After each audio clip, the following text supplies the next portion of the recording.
செய்திகள் தொடர்கின்றன. இங்கிலாந்திலிருந்து நாடு கடத்தப்பட இருக்கும் விக்கிலீக்ஸ் நிறுவனர் ஜூலியன் அசாஞ்ச் தற்போது ஈக்வடார் நாட்டிடம் அரசியல் தஞ்சம் கோரியுள்ளார். ஸ்வீடனில் நடைபெற்று வரும் பாலியல் வழக்கு விசாரணையை சந்திப்பதற்காக ஜூலியன் அசாஞ்ச் நாடு கடத்தப்பட வேண்டும் என்று இங்கிலாந்து உச்சநீதிமன்றம் அண்மையில் உத்தரவிட்டது. இந்த நிலையில் லண்டனில் உள்ள ஈக்வடார் நாட்டின் தூதரகத்திற்கு சென்ற அசாஞ்ச் தமக்கு அரசியல் தஞ்சம் வழங்க வேண்டும் என்று கடிதம் வழங்கியுள்ளார்.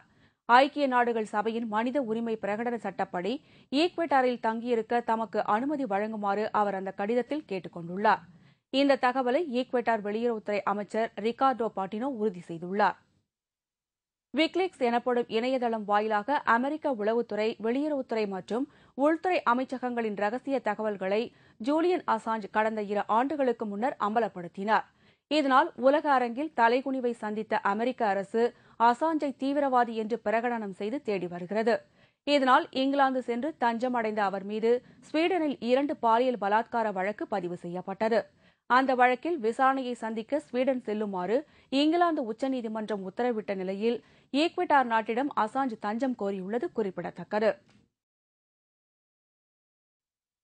தங்களை நாடி வரும் அகதிகளை எந்த நாடும் திரும்பி அனுப்பக்கூடாது என்று சர்வதேச சமூகத்திற்கு ஐநா பொதுச் செயலாளர் பான் கி மூன் எச்சரிக்கை விடுத்துள்ளார். சமீப காலமாக ஆப்பிரிக்க, மேற்கு ஆசிய நாடுகளில் அகதிகளை திரும்ப அனுப்பும் பிரச்சினை அதிகரித்துள்ளது.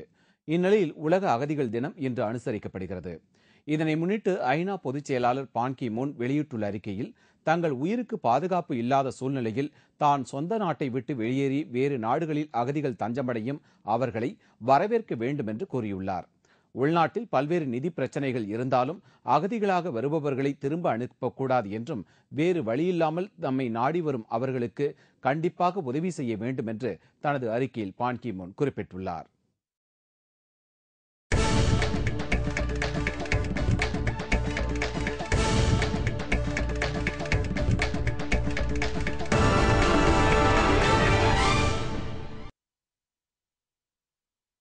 லண்டன் ஒலிம்பிக் போட்டிகளில் இரட்டையர் டென்னிஸ் போட்டியில் ஜூனியர் வீரர்களுடன் விளையாட மறுப்பு தெரிவித்துள்ள லியாண்டர் பயஸ் தாம் ஒலிம்பிக் போட்டியிலிருந்து விலக உள்ளதாக மிரட்டல் விடுத்துள்ளார். டென்னிஸ் விளையாட்டில் இந்தியாவின் நம்பிக்கை நட்சத்திரமான லியாண்டர் பயஸ் பல்வேறு போட்டிகளில் வெற்றி பெற்று சாதனை படைத்தவர். இவரும் மற்றொரு முன்னணி ஆட்டக்காரரான மகேஷ் பூபதியும் இணைந்து பல்வேறு போட்டிகளில் வெற்றி பெற்றனர். இருவருக்கும் இடையே கடந்த சில வருடங்களாக கருத்து வேறுபாடு காரணமாக போட்டிகளில் இணைந்து விளையாடுவதை தவிர்த்து வந்தனர். இந்நிலையில் இந்த ஆண்டு லண்டனில் நடைபெறவுள்ள ஒலிம்பிக் போட்டியில் விளையாடுவதற்கு லியாண்டர் பயஸ் மற்றும் மகேஷ் பூபதி ஆகியோரை இந்திய டென்னிஸ் கழகம் தேர்ந்தெடுத்தது.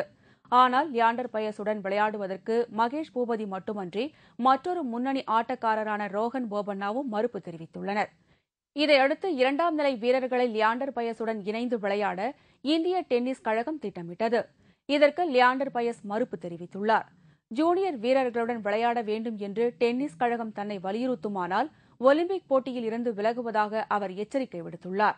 லண்டன் ஒலிம்பிக் போட்டியில் பங்கேற்கும் இந்திய வீரர்களின் பெயர்களை சர்வதேச ஒலிம்பிக் கழகத்திடம் சமர்ப்பிப்பதற்கு நாளை இறுதி நாள் என்பதால் வீரர்களை தேர்வு செய்யும் விவகாரத்தில் சிக்கல் எழுந்துள்ளது.